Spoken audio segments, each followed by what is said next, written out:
दोस्तों, क्या आप जानते हैं कि हर एक गुजरते दिन के साथ हम अंतिम समय की ओर बढ़ते चले जा रहे हैं और प्रभु यीशु का आगमन निकट आता जा रहा है। और सवाल ये उठते हैं कि कब, कहां और कैसे प्रभु यीशु का दोबारा आगमन होने वाला है और यह सब कुछ आखिरकार दिखने में कैसा लगेगा। दोस्तों, पवित्र बाइबल में हम इस बात को बिल्कुल क्लियर तरीके से पढ़ते हैं कि प्रभु यीशु का दोबारा आगमन तो ज़रूर होगा, लेकिन उसके आगमन के बारे में हर एक बात को जानना संभव नहीं है। हम सिर्फ वही जान सकते हैं जो परमेश्वर ने हमें उनके वचन के द्वारा बताया है। और दोस्तों, आज की इस वीडियो में हम इसी बात के बारे में बात करेंगे कि आखिरकार प्रभु यीशु के दोबारा आगमन से जुड़े हुए 4 ऐसे फैक्ट्स को हम डिस्कस करेंगे जो हम मसीहों का जानना बहुत ही ज़्यादा ज़रूरी है। तो चलिए दोस्तों, हम शुरू करते हैं। दोस्तों, पहली बात, no one will know the time. समय को कोई भी नहीं जान पाएगा कि प्रभु यीशु कब आएंगे। आपने सुना होगा कि 19वीं सदी में कुछ लोगों का मानना था कि यीशु का आगमन 19वीं सदी में ही होने वाला है। उन्होंने डेट भी तय कर ली और घोषणा कर दी कि इस दिन प्रभु यीशु मसीह आने वाले हैं, लेकिन सब कुछ गलत साबित हुआ। और आज भी यदि कोई भविष्यवाणी करके कहे, कोई भी फेमस प्रोफेट यदि इस बात का दावा करे कि यीशु उस दिन उस साल में आने वाले हैं, तो उनकी बात पर विश्वास ना किया जाए। इनफैक्ट अगर कोई स्वर्गदूत भी इस बात की गवाही दे कि यीशु का आगमन इतनी तारीख को इस सन में होने वाला है, तो उसकी बात पर भी यकीन ना किया जाए, क्योंकि प्रभु यीशु ने खुद अपने शब्दों में कहा था। देखिए क्या लिखा है।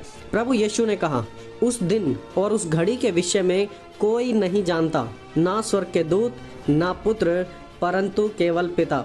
तो प्रभु यीशु ने क्लियर किया है कि स्वर्गदूत भी उस घड़ी के बारे में नहीं जानते कि उसका आगमन कब निकट होगा।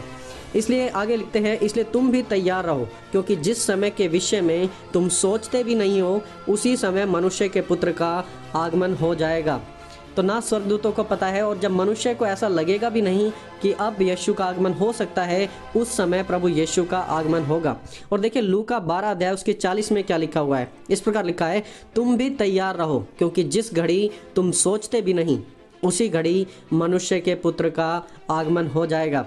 सो this is all going to be beyond our expectation. जो हमारी उम्मीद है, हमारी उम्मीद से बढ़कर होने वाला है। जब हमें लगता भी नहीं होगा, उस समय ये सब चीज़ें होंगी। तो बेसिकली दोस्तों, उस समय को कोई नहीं जानता, लेकिन उस समय के चिन्ह होंगे जो पवित्र बाइबल में हमें बताए गए हैं। जैसे कि जब एक महिला प्रेग्नेंट होती है, उसका पेट बढ़ जाता है, बॉडी में चेंजेस आते हैं और कोई भी उसे देखकर पहचान सकता है कि यह महिला गर्भवती है। उसी प्रकार उस अंतिम समय के चिन्हों को देखकर हम मनुष्य समझ सकते हैं कि प्रभु यीशु का आगमन निकट है। और इन साइंस के ऊपर हमने ऑलरेडी वीडियोस बनाई हुई हैं, जिन्हें देखकर हम पहचान सकते हैं कि अंतिम समय में क्या होगा। आप उन वीडियोस को भी जरूर चेकआउट करें, आपको बहुत कुछ नया वहां से सीखने को मिलेगा। दोस्तों, दूसरी बात, एवरीवन विल सी जीसस। उस समय हर कोई यीशु को देखेगा। प्रभु यीशु का दोबारा आगमन एक ग्लोबल घटना होने वाली है, जिसे पूरा संसार देखेगा, हर एक व्यक्ति उसे देख पाएगा। लिखा है, देखो वह बादलों के साथ आने वाला है और हर एक आंख उसे देखेगी, वरन जिन्होंने उसे बेधा था वे भी उसे देखेंगे।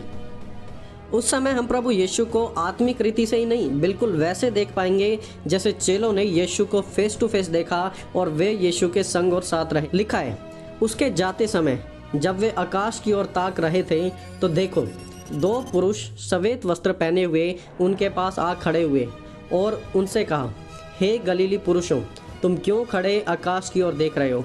यही यीशु जो तुम्हारे पास से स्वर्ग पर उठा लिया गया है, जिस रीति से तुमने उसे स्वर्ग को जाते देखा है, उसी रीति से वह फिर दोबारा वापस आएगा। आज बहुत सी चाइनीज़ कल्ट और कोरियन कल्ट्स जो झूठी शिक्षाओं के ग्रुप हैं, वो हमें यह सिखा रहे हैं कि प्रभु यीशु का दोबारा आगमन सीक्रेट रीति से होने वाला है। और इनफैक्ट चाइना में, कोरिया में हो भी चुका है, वो बिल्कुल गुप्त रीति से होगा, जो कि बिल्कुल गलत शिक्षा है। पवित्र बाइबल का कहना है कि हर एक आँख उसे देखने वाली है, तो हर कोई उसे देखेगा। ये जो आगमन है सीक्रेट रीति से नहीं होगा। This is going to be a global event, और हर एक आँख उसे देखेगी, वरन जिन्होंने उसे मारा था वो भी उसे देख पाएंगे। दोस्तों, तीसरी बात, दूसरे आगमन के समय यीशु सबका न्याय करेंगे। जीसस विल जज एवरीवन। जब प्रभु यीशु पहली बार आए थे तो परमेश्वर के राज्य का प्रचार करने के लिए आए थे, लेकिन जब वो दूसरी बार आएंगे तो वो सबका न्याय करने के लिए आ रहे हैं। पहले वो मेमने के समान आए थे, लेकिन अब वो एक शेर के समान आएंगे। प्रभु यीशु ने कहा, मैं जगत में ज्योति लेकर आया हूँ ताकि जो कोई मुझ पर विश्वास करे वह अंधकार में ना हो। प्रभु यीशु संसार में अंधकार में रहने वाले लोगों को रोशनी दिखाने आए थे, लेकिन सबने उस ज्योति को ग्रहण नहीं किया। लोगों ने ज्योति से ज़्यादा अंधकार को पसंद किया। देखिए प्रभु यीशु ने क्या कहा। प्रभु यीशु ने कहा, चोर सिर्फ चोरी करने और घात और हत्या करने के लिए आया है, लेकिन मैं इसलिए आया कि उन्हें जीवन दूं, इनफैक्ट बहुतायत का जीवन दूं। पहली बार जब प्रभु यीशु आए थे तो वो हमारे पापों के लिए कुर्बान होने को, क्रूस की मृत्यु सहने को और हमारे पापों को माफ़ करने के लिए आए थे। और फिर उन्होंने हम सबको एक चॉइस दी है कि हम उन्हें स्वीकार कर सकते हैं या फिर उन्हें रिजेक्ट भी कर सकते हैं। All depends on your personal choice. लेकिन परमेश्वर हमें कभी भी परमेश्वर को अपनाने के लिए फोर्स नहीं करेंगे। देखिए वचन में क्या लिखा हुआ है, बिल्कुल क्लियर तरीके से यहाँ पर लिखा है, क्योंकि परमेश्वर ने जगत से ऐसा प्रेम रखा कि उसने अपना इकलौता पुत्र दे दिया, ताकि जो कोई उस पर विश्वास करे वह नष्ट ना हो परंतु अनंत जीवन पाए। परमेश्वर ने अपने पुत्र को जगत में इसलिए नहीं भेजा कि जगत पर दंड की आज्ञा दे, परंतु इसलिए कि जगत उसके द्वारा उद्धार पाए। जो उस पर विश्वास करता है उस पर दंड की आज्ञा नहीं होती, परंतु जो उस पर विश्वास नहीं करता वह दोषी ठहर चुका है, इसलिए कि उसने परमेश्वर के इकलौते पुत्र के नाम पर विश्वास नहीं किया। तो परमेश्वर ने सबके लिए प्राण दिए। परमेश्वर हर किसी को बचाना चाहता है, लेकिन आज जो लोग जो जानबूझकर परमेश्वर को चूज़ नहीं करते, परमेश्वर को रिजेक्ट करते हैं, पवित्र बाइबल का कहना है कि जो उस पर विश्वास नहीं करता वह दोषी ठहराया जा चुका है, क्योंकि उसने इकलौते परमेश्वर के पुत्र के नाम पर विश्वास नहीं किया। और दोस्तों आज हम देखते हैं कि दुनिया में चोरी, धोखाधड़ी, मर्डर और रिश्वतखोरी उन सब बातों का परिणाम है कि सब ने परमेश्वर को रिजेक्ट कर दिया है और सब अंधकार की ओर बढ़े चले जा रहे हैं। और अब हर कोई परमेश्वर के न्याय का हकदार है, क्योंकि पूरी पृथ्वी पर एक भी धर्मी नहीं है। देखिए जब पृथ्वी पर गलती करने से हमारा न्याय होता है और हमें स्ट्रिक्ट से स्ट्रिक्ट सज़ा मिलती है, तो आप इस बात का अंदाज़ा लगा सकते हैं कि प्रभु यीशु का न्याय, जो कि बिल्कुल खरा न्याय होने वाला है, वो कैसा होगा। देखिए प्रभु यीशु ने इस प्रकार कहा, देख मैं शीघ्र आने वाला हूँ और हर एक के काम के अनुसार बदला देने के लिए प्रतिफल मेरे पास है। हर एक व्यक्ति ने जैसा उसने उन्हें किया है, परमेश्वर हर एक की बातों को जानता है और परमेश्वर उन बातों का प्रतिफल आकर न्याय के समय हम सभी का क्लियर करेंगे। इसलिए आज हम कैसे चल रहे हैं उस बात को बिल्कुल याद रखें, क्योंकि एक दिन सभी बातों का हिसाब परमेश्वर हमारे सामने करेंगे।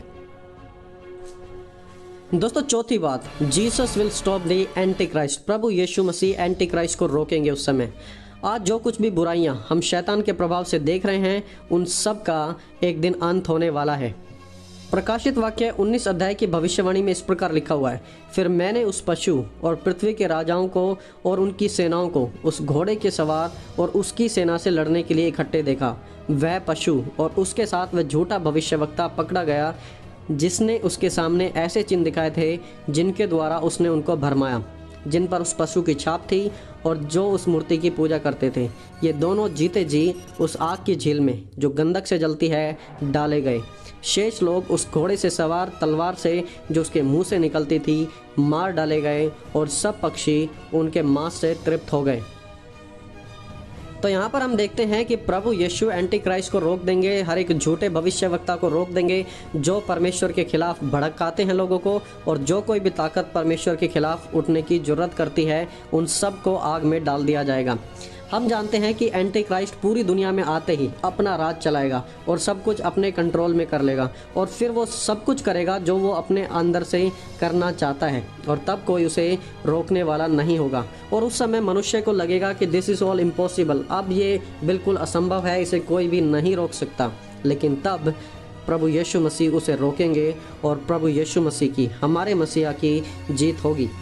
पूरी दुनिया इस दृश्य को देखेगी कि कैसे परमेश्वर ही सबसे बढ़कर हैं और सब डरते हुए परमेश्वर की आराधना करेंगे, और ये सब कुछ बहुत ही जल्द होने वाला है, क्योंकि पवित्र बाइबल की भविष्यवाणियाँ एक के बाद एक पूरी हो रही हैं। दोस्तों, क्या आप प्रभु यीशु के दोबारा आगमन के लिए तैयार हैं? क्या आप इन सब बातों को फेस करने के लिए तैयार हैं? यदि नहीं तो समय है कि आप दूसरे आगमन के लिए तैयार हो जाएं, क्योंकि दिन बहुत ही भयंकर आने वाले हैं। एंड दोस्तों, आई होप कि इस वीडियो से आपको बहुत कुछ सीखने को मिला है। यदि आपको इस वीडियो से कुछ सीखने को मिला है तो इसे दूसरों के साथ शेयर करें, साथ ही साथ हमारे चैनल को सब्सक्राइब करें। दोस्तों, मिलेंगे जल्दी एक और नई वीडियो के साथ। तब तक आप सभी को जय मसीह के दोस्तों।